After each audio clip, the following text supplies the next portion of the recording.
میرے لیے خوشی کا موقع ہے کہ آج یہاں میں آپ حضرات کے ساتھ بیٹھا ہوا ہوں۔ میں جمعیت علماء ہند کا ایک خادم ہوں۔ ملک کی آزادی کے بعد سے جمعیت علماء ہند جس طرح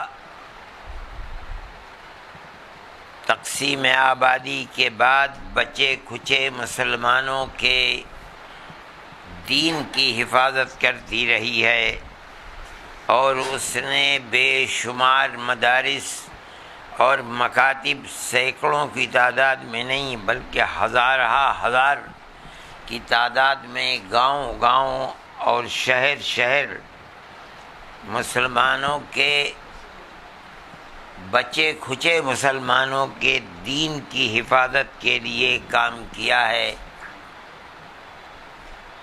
اسی طرح جمعیت علماء ہند نے یہاں رہ جانے والے مسلمان اور مسلمان بچوں کی دنیا کی ترقی کے لیے بھی کام کیا ہے۔ منع نہیں کیا کہ مسلمان بچے صرف مذہبی تعلیم کو حاصل کریں، یہ نہیں ہوا۔ جمعیت علماء ہند نے آزادی کے بعد صباحی اور مسائی، صبح اور شام کے مکاتب بنائے، محلے محلے، مسجد مسجد۔ یہ کہا کہ جو بچے اسکول جاتے ہیں ان کو روکا نہ جائے۔ مسلمان قوم کو جس طرح مفتی کی ضرورت ہے، حافظ کی ضرورت ہے، عالم کی ضرورت ہے، اسی طرح مسلمان قوم کو ڈاکٹر کی بھی ضرورت ہے، اسی طرح ایڈوکیٹ کی بھی ضرورت ہے، انجینئر کی بھی ضرورت ہے، پروفیسر کی بھی ضرورت ہے۔ اس لیے کہ جمہوریت کے معنی یہی ہیں کہ گورنمنٹ اپنے ملک میں بسنے والے لوگوں کی ترقی کے لیے جو بھی وسائل اس کے پاس ہیں بغیر کسی اونچ نیچ اور تخصیص کے لوگوں کی مدد کرے، اور لوگ اس سے استفادہ کرنے کے بعد اپنے ملک کی ترقی کے لیے جو جس طریقے پر بھی خدمت کر سکتے ہیں خدمت کریں۔ انہوں نے اس بنیاد کے اوپر مسلمان کو دنیا کی تعلیم سے روکا نہیں، لیکن یہ ضرور کہا کہ صرف دنیا کی ترقی کے اندر اگر اپنے دین کی حفاظت نہیں ہوگی اور مسلمان یہ نہیں سمجھے گا کہ وہ اور اس کے باپ دادا پردادا مسلمان تھے، تو دنیا کی یہ ترقی اس کی اس دنیا ہی پر ختم ہو جائے گی، آخرت کے اندر اس کو کچھ نہیں ملے گا۔ ہم بھی جمعیت علماء کے خادم ہیں۔ ہم نے ایک زمانہ اپنی زندگی کا جمعیت علماء کے ساتھ لگایا ہے۔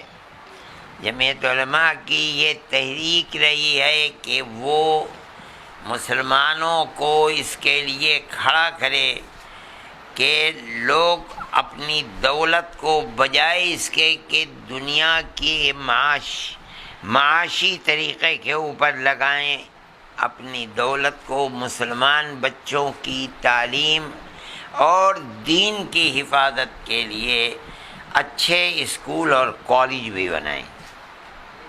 جمعیت علماء نے خود اپنے آپ کو اس کے اندر نہیں لگایا، اس لیے کہ اس کے پیچھے اتنی درد سری رہی ہے کہ ملک کی آزادی کے بعد سے لے کر ان 75 سالوں کے اندر نہیں، اور 20 سال پیچھے چلے جائیے تو تقریباً 20,000 فسادات ہوئے، 50,000 مسلمان کٹ گیا، اب بھی فسادات کا سلسلہ جاری ہے۔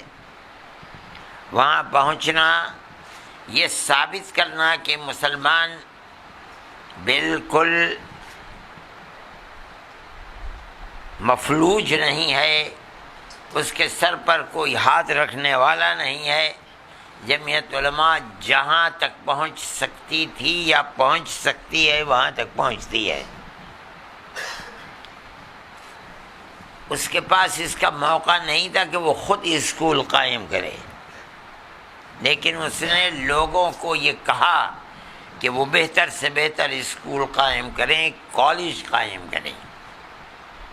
بہت لوگوں نے قائم کیے کالج، خاص طریقے کے اوپر۔ جنوبی ہند میں تو مسلمان تعلیمی اعتبار سے اپنے پیر پر کھڑا ہوا ہے، لیکن شمالی ہندوستان جو بدقسمتی سے انتہائی زیادہ تعصب کے دلدل میں پھنسا ہوا ہے، یہاں اس طرح کی صورت نہیں آ سکی۔ ہم آج بھی لوگوں سے ملتے ہیں، ہم لوگوں سے کہتے ہیں کہ آپ کو خدا نے دولت دی ہے تو آپ اس دولت کا استعمال اس طرح کیجئے، یہ ایک قوم کی خدمت بھی ہے اور بہترین کاروبار بھی ہے، آپ اس کے لیے اپنے آپ کو لگائیے۔ لوگ کہتے ہیں جمعیت علماء بنائے، ہم جانتے ہیں کہ ہم نہیں کر پائیں گے۔ ہم جتنا رات اور دن پھنسے ہوئے ہیں اور جس طرح اپنی جان کو لگائے ہوئے ہیں مسلمانوں کے معاملات میں، ہمارا کوئی کاروبار نہیں، ہم تو کوئی کاروبار کرتے نہیں ہیں۔ ہماری زندگی جمعیت علماء کے پلیٹ فارم پر مختلف جہاد سے مسلمانوں کی خدمت پر لگی ہوئی ہے۔ مصیبت زدہ لوگوں کے ہم امداد مذہب سے اوپر اٹھ کر کرتے ہیں۔ ہمیں نہیں دیکھتے کہ کون مسلمان ہے کون ہندو ہے، ہم ان کی خدمت برابر کرتے ہیں۔ یہ جمعیت علماء کا ایک نظریہ رہا ہے اور آج تک ہے۔ اسی نظریے کے ماتحت آج سے تقریباً 18-20 سال پہلے مجھے یہ خیال ہوا، میں اس وقت جوان تھا تقریباً، کہ ہمیں دیوبند جیسی مفلوق الحال بستی، جس کے پاس کوئی کاروبار نہیں ہے، کوئی فیکٹری نہیں ہے، کچھ کرنے کے لیے نہیں، غریب بستی ہے، دنیا میں پہچانی جاتی ہے صرف اور صرف دارالعلوم دیوبند کے نام سے، ورنہ اس بستی میں کچھ بھی نہیں ہے۔ ان بچوں کے لیے ہمیں جدید تعلیم، جس میں 1 گھنٹہ ہم مذہبی تعلیم کا رکھیں گے، ہمیں اسکول بنانا چاہیے۔ ہم نے اس کے لیے زمین خریدنی شروع کر دی اپنے احباب کے تعاون سے۔ اب تو وہ دنیا سے چلے گئے، سب سے پہلے جو ہم نے اسکول بنایا تھا، اللہ ان کی مغفرت فرمائے، انہوں نے ہماری مدد کی، ہم نے اس کے لیے زمین خریدی، اسکول بنایا، لیکن ہماری لائن نہیں تھی وہ۔ ہم تو مدرسوں کے پڑھنے والے لوگ ہیں، ہمیں ایسے آدمی بھی نہیں ملے کہ جو اس میں صحیح رخ پر ہماری مدد کر سکتے ہیں، لیکن ہم لگے رہے۔ ہم اگر قرآن ہاتھ میں لے کر یہ کہیں تو انشاءاللہ ہم حانث نہیں ہوں گے کہ 18 سال میں کسی مہینے میں 1 پیسے کی بھی ہمیں آمدنی نہیں ہوئی، تو ہم حانث نہیں ہوں گے۔ لیکن ہم نے ہمت بھی نہیں ہاری، ہم پیسہ لگاتے رہے اس کے اندر۔ پھر ہم سے لوگوں نے کہا کہ بھئی تمہیں آگے بڑھنا چاہیے اور عمارت بناؤ، اس کے اندر بچوں کو رکھو۔ ہم نے ایک عمارت اور تقریباً اس زمانے میں 1.5 کروڑ، آج اگر ہم بناتے تو 3 کروڑ روپیہ خرچ ہوتا، وہ بھی بنائی۔ پھر ہم وہ کام نہ کر سکے تو ہم نے اس کے اندر B.Ed کالج بنا دیا۔ مشکل یہ ہے کہ B.Ed کالج میں مسلمان بچے ہمیں نہیں ملے، غیر مسلم بچے، اور وہ بھی لوور کلاس کے بچے۔ خیر ان کی جو فیس تھی وہ گورنمنٹ ہمیں دینے لگی۔ ہمیں اس سے یہ فائدہ ہوا کہ ہمارا ایک اسکول بچیوں کا ہے، جس پہ ہم نے تقریباً 2 کروڑ روپیہ خرچ کیا۔ بیچ شہر میں ایک مکان بڑا خریدا، اس پر لگایا، 3 منزلہ عمارت، بلکہ 4 منزلہ ہم نے بنا ڈالی عمارت۔ اس کے اندر بچیاں پڑھ رہی ہیں، ابھی ابتدائی درجے میں ہے، تیسری کلاس چل رہی ہے۔ پھر ہم نے بچوں کا چل رہا تھا تقریباً 18 سال سے، ہمیں اس بی ایڈ کالج سے ان کی تنخواہ دینے کے لیے پیسہ مل جاتا تھا، ہمیں دگنا سکون ہوا۔ لیکن آج کل گورنمنٹ کے حالات خراب ہیں، یو پی گورنمنٹ کے بھی حالات خراب ہیں مالی اعتبار سے۔ اب آج کل وہ پیسہ بھی ہمیں نہیں مل پا رہا ہے۔ ٹھیک ہے، ہمارا تو کام کسی منفعت کے لیے نہیں ہے، ہم تو خدمت کرنا چاہتے ہیں قوم کی۔ وہ لڑکے ہیں پڑھ رہے ہیں، ہم نے زیادہ توجہ کی دیہات کے بچوں پر، مسلمان بچوں پر، تاکہ شہر کے بچے تو ماں باپ ان کو پڑھا لیتے ہیں، بہت اسکول ہیں، لیکن ان کے پاس اسکول عام طور پر نہیں ہوتے ہیں، اور جو اسکول گورنمنٹ کے بنے ان کا کوئی معیار نہیں ہے۔ ان میں پڑھنے والا بچہ کمپٹیشن کے اندر بیٹھ جائے، یہ اس کے اندر ہمت نہیں ہو پاتی ہے۔ ہمیں اس پر بڑی مشکل کا سامنا کرنا پڑا کہ جو شہر کے بچے آتے تھے، جیسے دیہات کے بچے آئے تو شہر کے بچوں کے سرپرستوں نے انہیں بھیجنا بند کر دیا کہ ہم اپنے بچے کو دیہات کے بچوں کے ساتھ نہیں رکھیں گے، ان کی عادات خراب ہو جائیں گی۔ مگر ہم تو ایک مقصد کے تحت چلے تھے، اس لیے ہم نے ان میں سے کسی چیز کی پرواہ نہیں کی۔ ہمارا تو ہر مہینے خسارہ 80,000، 1,00,000، 1,20,000، 1,40,000 یہ ہوتا رہا، اور ہم اللہ کی مدد سے کرتے رہے آج تک۔ اس کو تقریباً 18-20 سال گزر گئے ہیں۔ پھر ہم سے لوگوں نے کہا کہ بھائی تمہارا خسارہ پورا ہونے کا بئی معنی کہ پیسے تم کو اتنے مل جائیں کہ تم اپنے اسکول اور کالج کی تنخواہ ادا کر دو، تم ڈگری کالج بناؤ۔ ہم نے ڈگری کالج بھی اپنے احباب کے تعاون سے بنا دیا، اس میں تقریباً 1.5 کروڑ روپیہ لگایا ہم نے۔ نور نواز صاحب نے دیکھا اس کو، اور مجھے بڑی خوشی ہے کہ انہوں نے یہ کہا کہ بھائی ہر وہ چیز جس کی ضرورت تھی وہ سب یہاں موجود ہے، کچھ کرنے کی ضرورت نہیں۔ اس کے بعد لاک ڈاؤن لگ گیا، وہ چل نہیں سکا۔ ہمارے بنانے کا مقصد اگرچہ ہماری یہ لائن نہیں ہے، ہم سے کہے کہ بھائی ایک مدرسہ بنا دو، ہم 5 مدرسے بنا دیں گے، اس لیے ہماری زندگی ہی مدرسوں میں گزری ہے، ہم اس کو کچھ نہیں جانتے۔ لیکن ہمارے سامنے ایک مقصد تھا، اور وہ مقصد پیسہ کمانا، اللہ جانتا ہے کچھ نہیں تھا۔ مقصد تو صرف یہ تھا کہ ہم مسلمان بچوں کے لیے کچھ کر سکیں، اس کے سوا کوئی مقصد نہیں تھا، اور ہم اس کے لیے آج تک ہم نے ہمت نہیں ہاری ہے۔ ہم ایسے لوگوں کو پکڑتے بھی رہتے تھے کہ بھائی جو جانتے ہیں ان کو، دیوبند آ گئے تو انہیں لے کر کے بھی گئے، ہم نے دکھلایا۔ ابھی میری ملاقات خالد صاحب سے ہو گئی، انہوں نے نور نواز صاحب کا ذکر کیا، بھائی یہاں سینٹر چلاتے ہیں اور مظفر نگر ہی کے رہنے والے ہیں۔ میں نے کہا بھائی ہمیں ایسے لوگوں کی تلاش ہے، ملاؤ۔ انہوں نے ان کا نام بھی دیا اور ان کا فون نمبر بھی دیا، لیکن میں اپنے جھگڑوں کے اندر جمعیت کے جماعت کے پھنسا رہا، میں ان کو فون نہیں کر سکا۔ پھر میں نے ان کو فون کیا، پھر میں نے نواز صاحب کو بھی فون کیا، اور میں نے یہ کہا کہ بھئی آپ دیوبند آئیں اور آ کر کے دیکھیں ہمارے اداروں کو۔ ہم یہ چاہتے ہیں کہ ہم غریب مگر باصلاحیت بچوں کے لیے اگر کوچنگ سینٹر ممکن ہے اور یہاں بن سکتا ہے تو آپ ہماری عمارتوں کو دیکھیے، ہمارے پاس زمین بھی موجود ہے۔ ہم ان 18 سالوں کے اندر ہم نے 5 بیگھے سب سے پہلے زمین خریدی تھی، 1,25,000 روپئے بیگھا 18-20 سال پہلے۔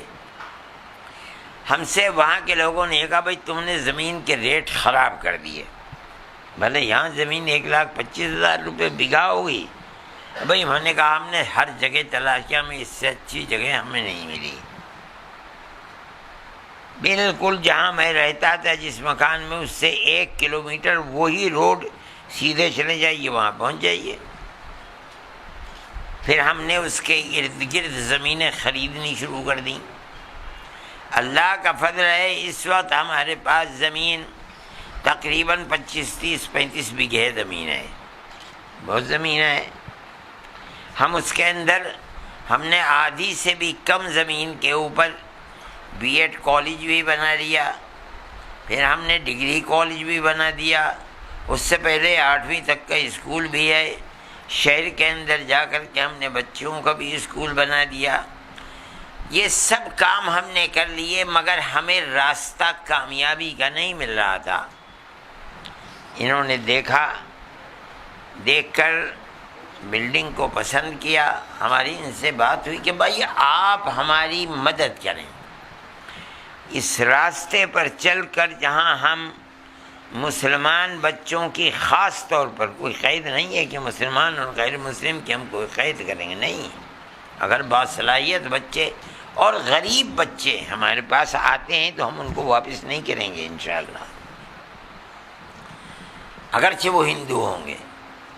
ہم یہ چاہتے ہیں کہ ہم ان بچوں کے لیے کوئی کوچنگ سینٹر بنائیں، یا آپ ہمیں یہ لائن دیجئے کہ ہمیں اس کے اندر جا کر کے اور ڈگری کالج بنانا چاہیے، آپ ہماری رہبری کریں، اس لیے کہ آپ کو تجربہ ہے، ہمیں تجربہ نہیں ہے۔ میں ان کا بہت ممنون و مشکور ہوں کہ انہوں نے مجھے راستہ دکھلانے کے لیے میری مدد کی، اللہ ان کی مدد فرمائے۔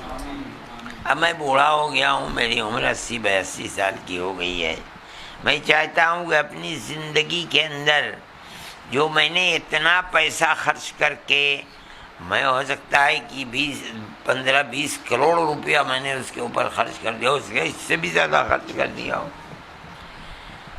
بنایا ہے، خدا کرے یہ قومی اعتبار سے مسلمانوں کے لیے، خاص طور پر غریب مسلمانوں کے لیے، اور اس کے ساتھ ساتھ ہندو بچوں کے لیے بھی جو پڑھنے کا شوق رکھتے ہیں، ہم ان کی مدد کر سکیں۔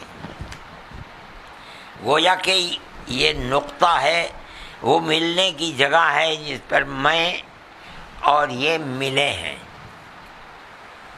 خدا کرے اللہ ہمیں اخلاص و للہیت کے ساتھ صرف خدمت خلق کے لیے کرنے کی توفیق عطا فرمائے، اور یہ ہمارا ساتھ دیں، ہم ان کا ساتھ دیں۔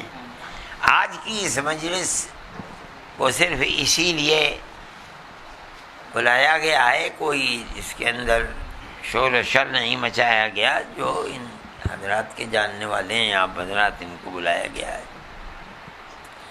ہم نے یہ طے کیا ہے کہ ہم کوچنگ سینٹر بنائیں گے انشاءاللہ، ان کا چل ہی رہا ہے، یہاں بھی بنائیں گے، دیوبند میں بھی بنائیں گے۔ وہ بہترین عمارت ہے، بہت اچھی عمارت ہے، اور اس کے اندر ہم ایک طبقے کو جو بہترین اعلیٰ سے اعلیٰ تعلیم حاصل کرنے والا ہے، قطع نظر اس کے کہ وہ کون ہے، اگر وہ غریب ہے اور پڑھنے کا شوقین ہے تو ہم ان بچوں کو 100 بچوں کو بغیر کسی فیس کے پڑھائیں گے، کوچنگ کرائیں گے انشاءاللہ۔ اس کے بعد جو دوسرے بچے ہیں، ہم ان کے اندر اس کی اس حیثیت کے مطابق کہ اس کے باپ کی کیا حیثیت ہے اور اس کی کیا حیثیت ہے، اس اعتبار سے ہم اس کو سہولت دیں گے، پیسہ لیں گے، اس کا کس طرح لیں گے پیسہ، وہ ہماری ایک گفتگو ہے جس کے اندر ہم بیٹھیں گے۔ ہم اس طریقے پر چاہتے ہیں کہ ابھی فی الحال ڈاکٹری کے لیے اور انجینئرنگ کے لیے کوچنگ کریں، اگر اللہ نے ہماری نصرت فرمائی اور مدد فرمائی اور ہم اس کے اندر کامیاب ہو گئے تو میری ایک بڑی پرانی دیرینہ خواہش ہے کہ ہم سول سروسز کے لیے کوچنگ سینٹر بنائیں انشاءاللہ، اور چونکہ اس کے اندر جو بچے کامیاب ہوں گے وہ اللہ کے بندوں کی خدمت کے لیے بہت بڑے مواقع ہیں ان کے پاس، اور وہ گورنمنٹ کی کرسی پر بیٹھ کر کے غریبوں کی بے پناہ مدد کر سکتے ہیں۔ خدا کرے اللہ ہماری مدد کرے اور ہم اس کے اندر کامیاب ہو جائیں۔ یہ ہماری اپنی دل کی خواہش تھی جس کو ہم نے آپ کے سامنے پیش کیا۔ ہم یہ سمجھتے ہیں کہ دنیا کی اصلی تعلیم بھی ایسی چیز نہیں ہے کہ کوئی آدمی اس کی اہمیت کو ختم کر دے۔ ہمارے نزدیک اس کی بہت بڑی اہمیت ہے، بس ہم چونکہ مذہبی آدمی ہیں اور ہم یہ سمجھتے ہیں کہ مسلمان اگر اپنے مذہب سے جڑا ہوا نہیں ہے تو وہ چاہے بام عروج پر کہیں تک بھی پہنچ جائے، مگر وہ ایسی کنارے پر کھڑا ہوا ہے کہ ہو سکتا ہے کہ اس کی آخرت کی زندگی برباد ہو جائے۔ ہمارا نظریہ یہ ہے، ہم یہ چاہتے ہیں کہ بچے کو ہم اتنی مسلم بچے کو اتنی تعلیم دیں کہ جس سے وہ یہ جاننے لگے کہ میں مسلمان ہوں، بس اس سے زائد کوئی اور چیز نہیں ہے۔ ہم اس لیے یہ چاہیں گے کہ جو مسلم بچے ہیں ہم آدھا گھنٹہ، پون گھنٹہ، 1 گھنٹہ اس کو روزانہ صرف اسلام کی بنیادی تعلیم کے مسلمان کہتے کس کو ہیں اور ایمان سکھلائیں، اور ایمان کے بعد اللہ کے نبی سے پوچھا گیا کہ ای شیء احب الی اللہ تبارک و تعالی بعد الایمان باللہ، اے اللہ کے نبی ایمان کے بعد دنیا میں کون سی چیز اللہ کو سب سے زیادہ پسند ہے؟ تو آپ نے فرمایا الصلاۃ لوقتها، نماز کو اپنے وقت کے اوپر پڑھ لینا۔ یہ اللہ کے نبی کا فرمان ہے۔ ہمارا ایمان ہے کہ جو ان کی زبان سے نکلا وہ حق ہے، جو انہوں نے کیا وہ حق ہے۔ اس لیے انہوں نے جو فرمایا ہم اسے سر اور آنکھوں پر ایک اٹوٹ چیز سمجھتے ہیں۔ اس لیے ہم بچوں کو یہ سکھلائیں باقی زندگی کیسی گزرتی ہے، یا اللہ کے قبضۂ قدرت میں ہے وہ گزارے گا۔